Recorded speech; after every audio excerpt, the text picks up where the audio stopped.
ભરૂચ નગરપાલિકાના ward number 3ની મહિલા સેવિકા હેમાલી રાણાના પતિ કર્તવ્ય રાણાએ 2022માં અંગત અદાવતે બે મિત્રો પર હુલાવેલા ચપ્પુમાં 13 દિવસની સારવાર બાદ પ્રિન્સ મહંતનું મોત થયું હતું।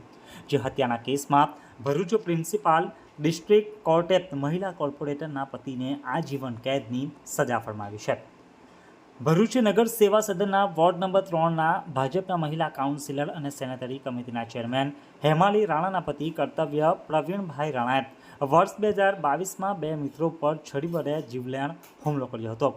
ભરૂચ ખાતે રહેતા મેહુલ ચૌહાણની કોઈ બાબતે ભાજપના મહિલા કાઉન્સિલરના પતિ કર્તવ્ય રાણા સાથે બોલાચાલી થઈ હતી।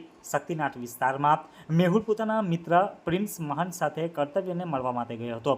ત્યાં ઉશ્કેરાયેલા કર્તવ્ય રાણાએ બંનેને ચપ્પુના ઘા ઝીક્યા હતા, જેમાં મેહુલને પગના ભાગે તથા પ્રિન્સને પેટના ભાગે ઈજાઓ પહોંચી હતી।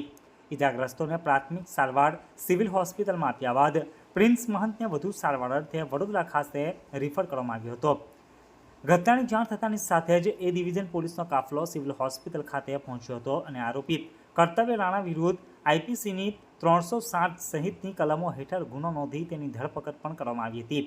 ઘટનાના 13 દિવસ બાદ વડોદરામાં પ્રિન્સ મહંતે દમ તોડ્યો હતો।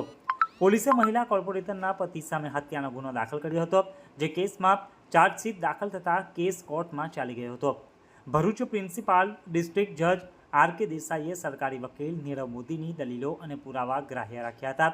જોકે આ કેસમાં બંને પક્ષો સમાધાન પણ થયું હતું। ન્યાયાધીશો સમાધાન થઈ ગયેલા આ હત્યાના ગંભીર ગુનામાં મૃતકના મરણોન્મુખ નિવેદન ડાઇન ડિક્લેરેશનને આધારે કર્તવ્ય રાણાને આજીવન કેદની સજા ફટકારી છે। આજે સાંજે 4 કલાકે આ કેસની માહિતી મળી હતી। इस वीडियो को लाइक करें, हमारे चैनल को सब्सक्राइब कर बेल आइकन जरूर प्रेस करें हमारी न्यू वीडियो सबसे पहले देखने के लिए।